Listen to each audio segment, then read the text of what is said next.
Don't put all your eggs in one basket. Supersize challenges. Skool community, 2,960 days in a row. And what else is going on? All kinds of things. Super busy week this week. Working on helping a friend win the Skool games. Super exciting. So today we are talking about not putting all our eggs in one basket. And I wish I would have had some props, because I like to have props and fun things in my videos. But I'm kind of trying to clean up and organize. Not that you can tell from my backdrop, because I haven't changed it yet.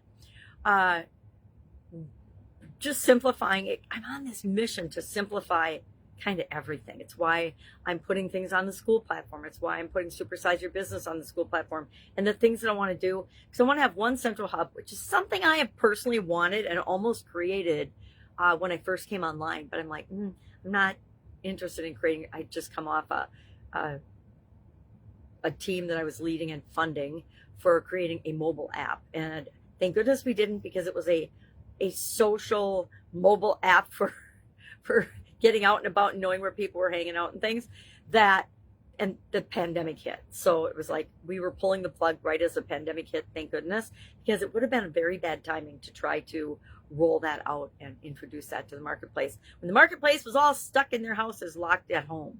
So talking about that, but talking about the importance of having multiple streams of income. So it's something I was fortunate enough to learn as a child by watching my father's example. My dad always worked for corporate America, but on the side, he had all kinds of different businesses and things that he was interested in that he pursued, from Christmas trees and wreath sales to fireworks. We were in fireworks business, the family, for a couple of decades, me 25 years. And then my brother-in-law took it over, and then the rest of us, we got older and we just kind of got out of it. But fireworks, what else? A rodeo. We did a rodeo for a while. So many different things. And I learned that from him. And that was extremely powerful for my life as a whole, but also when I was in corporate America, when I was working for someone else, because instead of looking at it as, oh my God, I got to go to work, I was excited to go to work because it was paid training for what I knew I wanted to do with my life. And that meant I had a very different perspective than my coworkers, than my peers, than other people in the organization, because I came in with an owner's mindset. How can we make this better? How can we make this work? What's really the right thing to do for this business to help this business grow and build and supersize?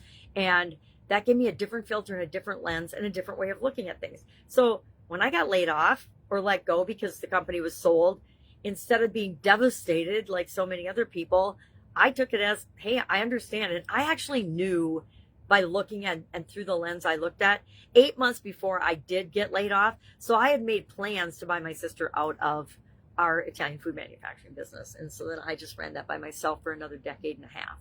So it gives us opportunities. It gives us flexibility. It gives us the chance to see things differently and to create the life that we want without having to worry about, oh my God, if I get laid off, I'm living paycheck to paycheck. What am I going to do?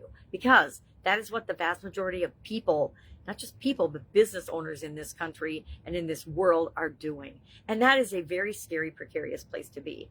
So part of what we do in Supersize Your Business group or community on the Skool platform is we talk about multiple streams of income and how easy it is if you've got a business or any skills at all to create those for you and for your life.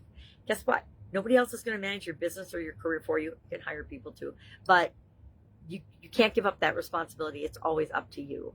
And as soon as we accept that, life becomes a whole lot more fun and a whole lot easier because we get to create what we want and pursue what we want in our life.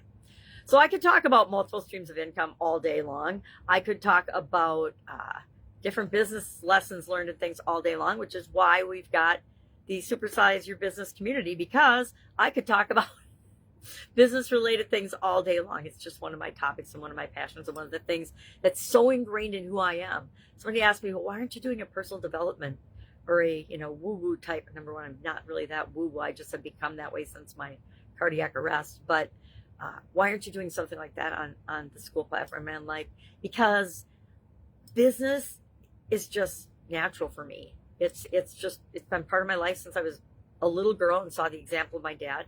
I was 13 when I started my own first business. It was an ice business, of course, with the help of people that could drive, because I couldn't even drive then, right?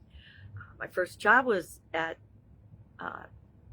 I guess I was 15 before I worked for the theater. So all kinds of different things. All right. If I can help you with this or anything or in any way, all you need to do is reach out and ask. So I've got a super busy week this week, but I still always can find time for a quick question, especially if you like Voxer me or text it. Just what's the question? Then it's easy for me to get back to you and respond. All right. Have an awesome day. I'll, of course, be with you tomorrow.